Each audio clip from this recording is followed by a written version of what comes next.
So there's all sorts of crazy stories in the book, but they became progressively more paranoid and committed way more fraud, and it just sort of snowballed. So enter John Carreyrou, who started to get tip-offs from ex-employees and a few others. And he started investigating the business quite hard. And it was very hard to do because they'd really tied things up. And it was a darling, this business of Silicon Valley. She's a genius, etc.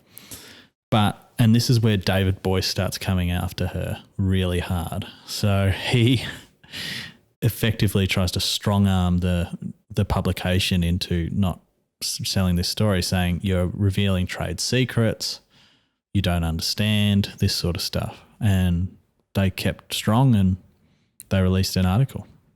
Yeah, and the book itself.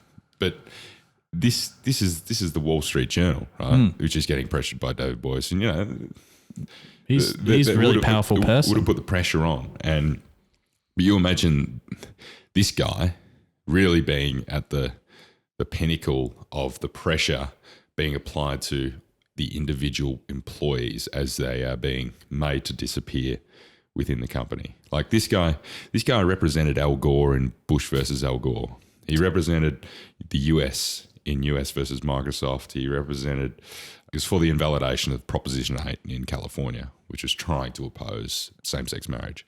Like he's a very high-level influential lawyer. Someone else she was able to get on side. But what is so wrong in this situation, right, is that he's a board member. He's a shareholder, heavily invested in the company. So primary method of him getting paid was via equity. Stock price means a lot. Yeah, absolutely. So he was invested in the outcomes of the company, which means he has like full buy-in.